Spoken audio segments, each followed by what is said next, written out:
Terus apa yang Mbak dapat dari hal seperti ini? Kesenangan, kepuasan. Oh iya? Kepuasan karena memang background pendidikan saya di pendidikan, kemudian melihat antusias anak-anak untuk mau belajar aja saya sudah seneng gitu.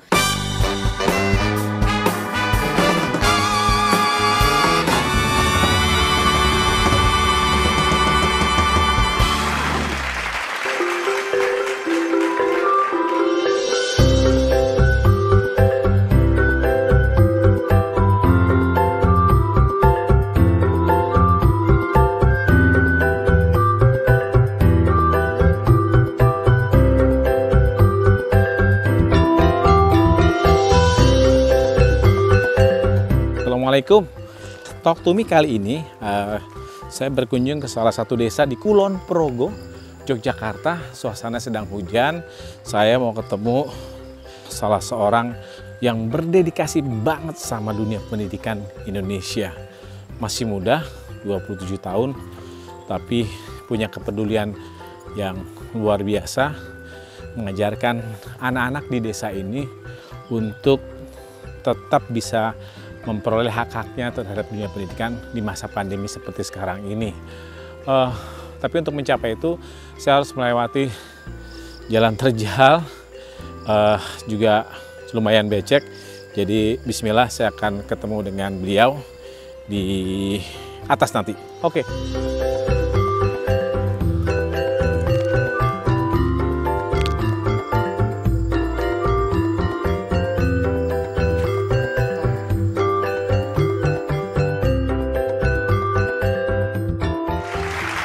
Nah, akhirnya saya sampai di Dusun Bibis, Desa Hargowilis Kokap, Kulon Progo. Saya tadi mengendari mobil, kemudian naik motor, turun lagi jalan kaki. Durasinya sekitar dari kota Jogja 1 jaman.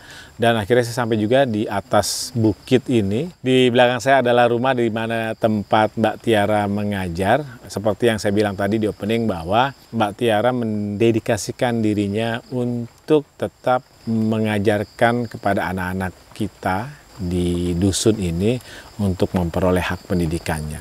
Assalamualaikum Mbak. Ya, waalaikumsalam warahmatullahi. Kok Mbak mau sih meluangkan waktu ngajar buat mereka? Apa yang mendorong Mbak mau melakukan ini? Ya, agar anak-anak juga memperoleh kesempatan yang sama untuk tetap dapat belajar gitu. Tapi kan jauh Mbak.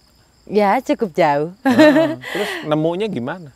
Awal mulanya sih salah satu dari murid saya yang di sini itu adalah memang anak murid les saya yang memang sudah lebih dulu bersama saya. Tetapi kan setiap saat dia lesnya itu turun ke Wates, yakni di rumah neneknya. Nah, kemudian suatu ketika saya ngobrol-ngobrol rumahnya di mana gitu kan. Katanya kan jauh dan memang akses ke sini susah. Kemudian saya menyempatkanlah suatu ketika datang ke sini dan ternyata memang lokasinya memang cukup jauh dan nggak mudah juga untuk sampai sini.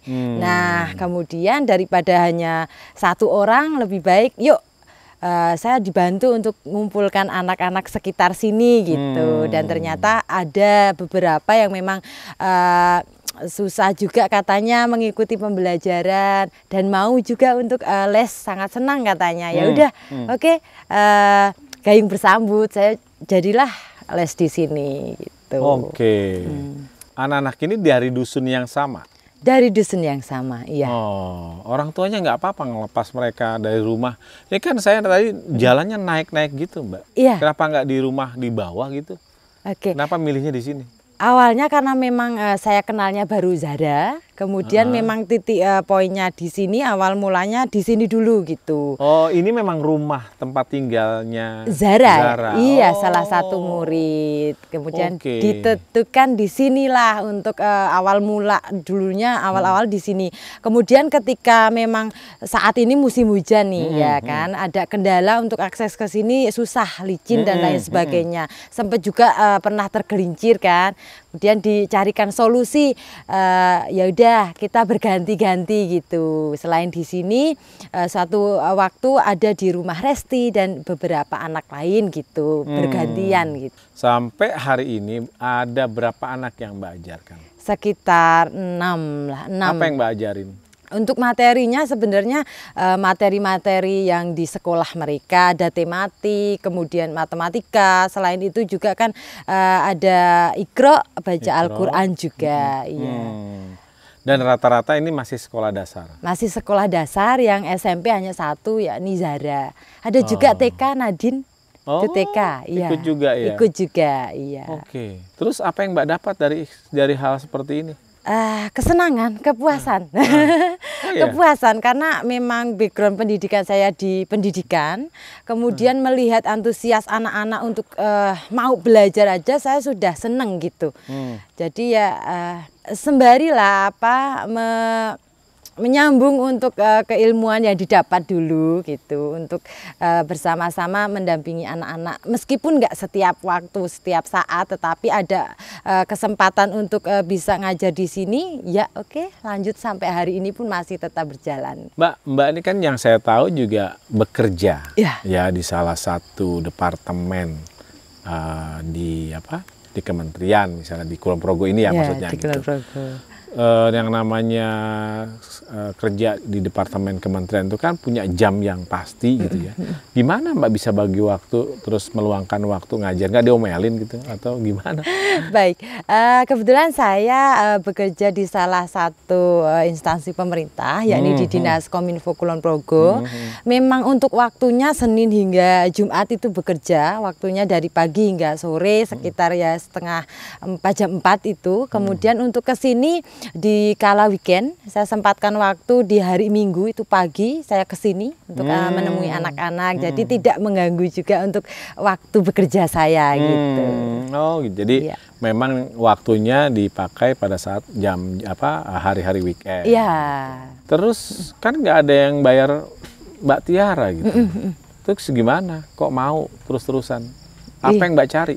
Yang cari apa ya? Ya itu tadi. Karena keinginan untuk mentransfer ilmu, berbagi dengan anak-anak, kemudian cerianya mereka, semangatnya mereka itu pun sudah mampu membayar saya gitu, dalam artian bukan bentuk materi, tetapi ya kepuasan saya sebagai memang orang yang saya peduli terhadap pendidikan. Memang kalau bisa anak-anak dan orang-orang yang memang masih bisa untuk kesempatan belajar, berpendidikan, mempunyai pendidikan, ya ayo saya dorong juga gitu, seperti halnya bukan hanya di kota saja yang mempunyai kemudahan akses, kalau bisa ya di daerah-daerah pelosok yang susah menjangkau daerah kota itu juga mempunyai kesamaan hak yang sama untuk memperoleh akses kemudahan, memperoleh akses kemudahan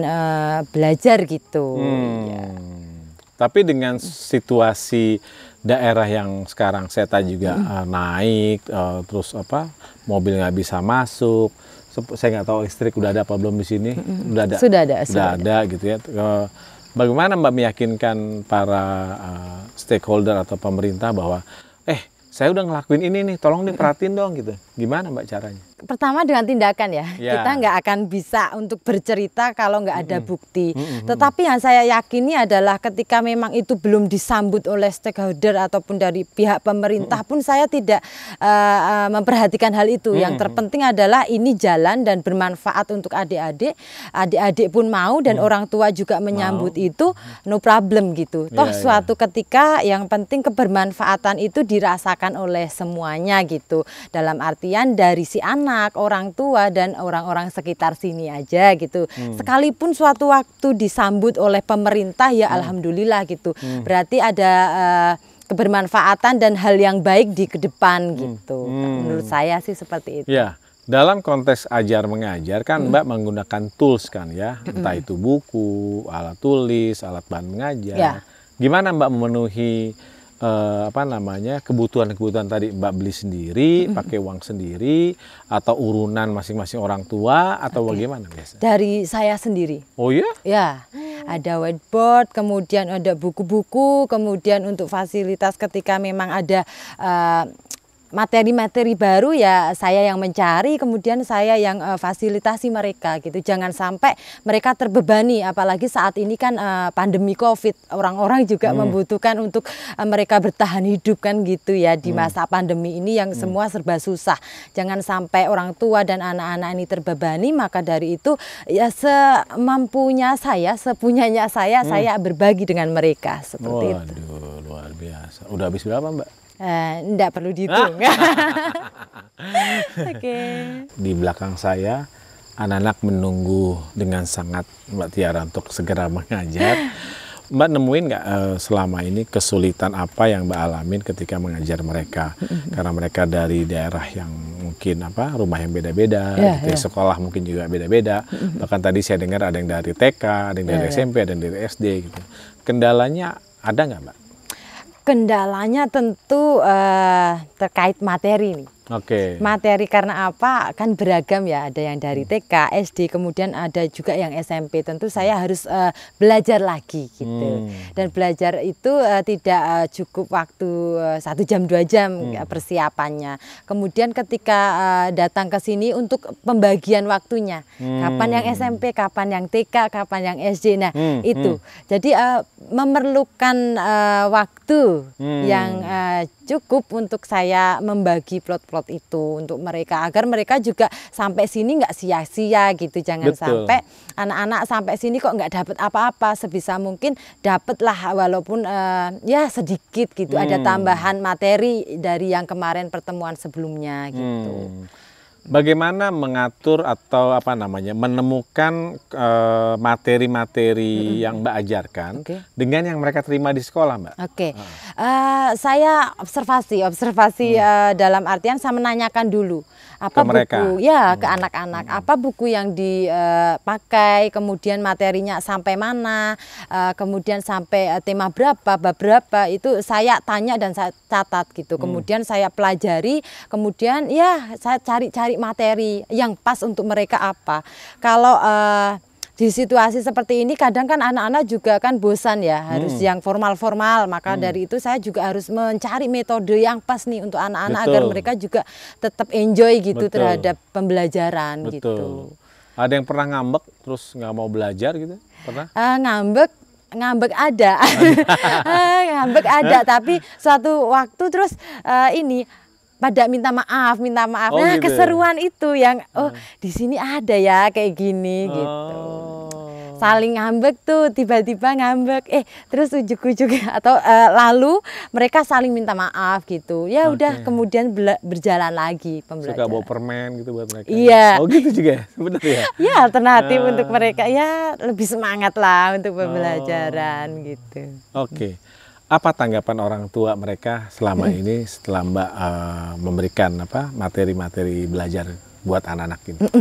Tanggapan saya pernah suatu waktu menanyakan ya, Ibu pripun, Ibu bagaimana anak-anak sekarang, kemudian berkenan tidak melanjutkan aktivitas ini gitu, les ini. Mereka berterima kasih sama saya karena di sini itu ada yang mau les sampai sini. Nggak bayar. Nggak bayar. Dikasih permen. Dan jarang.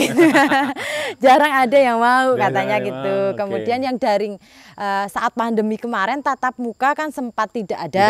Kemudian daring anak-anak. Nah itu kan anak-anak juga susah katanya menerima pembelajaran. Di samping itu orang tua juga ada yang bekerja, tidak bisa mendampingi setiap saat. Maka dari itu ya ada perkembangan katanya yang kemarin belum sempat bisa lancar baca nih, masih terbata-bata, saat ini ya sudah mulai bisa gitu. Baca. Iya. Oke. Selain di tempat ini, sebelumnya Mbak pernah ngajar di tempat lain yang ekstrim begini suasananya? Oke, kalau ekstrim belum. Ini Belum. kali pertama sih. Pertama ya? Biasanya nyaman aja, maksudnya masih aman-aman saja di lingkup masih perkotaan, dekat dengan rumah, dekat dengan kantor. Kalau ini kan memang jauh ya, terjauh kayaknya. Iya. Terus kalau hujan deras gimana, Mbak? Kalau hujan deras Saya ya. naik aja tadi ngeri-ngeri bener. Iya. Nah, sempat suatu minggu ya. Itu deras maksudnya, hujan deras. Kemudian kita cari solusi WA-an dengan Ibu Zahra, solusinya gimana? Gimana kalau pindah tempat nih, di tempatnya salah satu anak. Tetapi yang bawah gitu, tidak di sini. Dan kemudian disepakatilah. Nah, itu menjadi alternatif saat sekarang di musim penghujan, ketika tidak bisa naik ke sini, tapi tetap bisa bisa belajar di tempatnya salah satu anak, tapi yang daerahnya di bawah, masih di bawah sini gitu. Mbak, saya mau tanya, kenapa Mbak melakukan ini pasti kan ada backgroundnya. Iya. Menurut Mbak memang dunia pendidikan di Indonesia gimana sih buat keterpenuhan hak-hak mereka gitu? Oke. Kalau menurut saya pemerintah pasti sudah mengupayakan ya untuk ratanya fasilitas anak-anak memperoleh jangkauan fasilitas pendidikan gitu. Tetapi pada kenyataannya saya masih loh menjumpai hal kayak gini di sini. Bukan hanya di daerah 3T, tetapi di kawasan saya sendiri tinggal tuh ada gitu. Tidak menutup kemungkinan di daerah-daerah lain pun juga ada.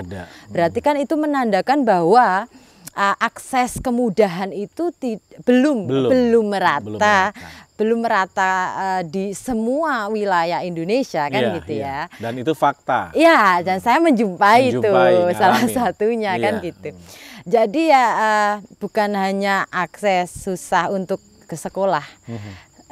Kalau mau ke sini sebenarnya saya melewati sekolah anak-anak itu yang di bawah sana. Dan beberapa dari anak-anak tersebut adalah jalan kaki dari sini ke sekolahnya kan gitu. Kemudian akses untuk internet juga kadang ada kadang enggak. Jadi ya susah. Kalau semua serba teknologi, semua online, itu kan menghambat juga kan gitu. Akan bisa mengikuti sama mereka. Jadi menurut saya belum semua wilayah di Indonesia memperoleh hak yang sama untuk fasilitas belajar. Apalagi belajar daring. Seperti masa pandemi ini. Betul. Iya. Ada yang mau diusulkan ke pemerintah, Mbak? Bagaimana pendidikan ini paling tidak bisa menyentuh mereka dan mereka tetap punya hak untuk mengenyam pendidikan. Oke, tentu adanya program. Selama ini kita juga sudah mengenal adanya Indonesia Mengajar dan lain sebagainya. Itu mungkin itu dimaksudkan juga akan menyentuh wilayah-wilayah pelosok kan gitu. Tetapi yang jauh kayak yang Sulawesi, Kalimantan gitu, bahkan di Jawa pun ada. Nah, menurut saya adanya kita kerahkan kembali anak-anak muda, salah satunya Karang Taruna, yang memang mereka ditumbuhkan kembali semangatnya untuk mengabdi kepada masyarakat. Salah satunya di bidang pendidikan ini. Gitu. Nah, contohnya adalah ketika di sekitar anak-anak muda itu mempunyai tetangga nih, ada yang anak SD, ada anak TK gitu, di masa pandemi kan mereka pasti kan di rumah saja. Betul. Gitu kan. Tetapi intuisi anak muda harus digali nih untuk peduli, bisa nggak adik-adik belajar. Kalau memang tidak bisa, Karang Taruna ataupun anak-anak muda ini mengadakan suatu program untuk menyambut ataupun memberikan ruang dan tempat adik-adik belajar. Salah satunya bukan langsung di pusat, mungkin dari tingkat bawah ya. Dari daerah, kemudian kabupaten menyambut, memfasilitasi itu tentu akan berjalan menurut saya. Tidak perlu jauh-jauh harus dari pusat dulu ada program. Kita menunggu mungkin sampai beda tahun baru dapat itu. Mungkin ya menurut saya loh ya. Iya. Mbak Tiara, luar biasa perjuangan Mbak Tiara untuk terus memberikan pembelajaran dan hak mereka, anak-anak ini untuk terus bisa mendapatkan pendidikan gitu. Semoga apa yang Mbak Tiara lakukan ini bisa juga menginspirasi banyak anak-anak muda. Amin, amin. Di kabupaten, di kota, dan dimanapun yang menonton acara ini, sehingga anak-anak yang memang kadang-kadang kita nggak tahu dan tidak tersentuh gitu, karena datanya kalau yang saya tahu masih ada 3, sekian juta anak-anak yang tidak punya akses ke pendidikan. Gitu. 1,9 diantaranya memang mereka nggak bisa mengenyam kuliah. Jadi mungkin mudah-mudahan muncul tiara-tiara yang lain untuk terus bergerak memberikan pembelajaran buat mereka yang pengen terus Amin, amin, amin. Mbak Tiara, terima kasih. Ya. Sukses terus dan sehat terus. Salam buat anak-anak. Siap, nanti kami sampaikan terima kasih kembali. Ya. Sahabat Tasmaya Media, begitu obrolan saya dengan Mbak Tiara. Satu hal yang sangat luar biasa dan tidak mudah untuk kita lakukan, tapi ketimbang nyinyir, mendingan kita berbuat untuk bermanfaat untuk orang banyak. Saya pamit. Assalamualaikum warahmatullahi wabarakatuh.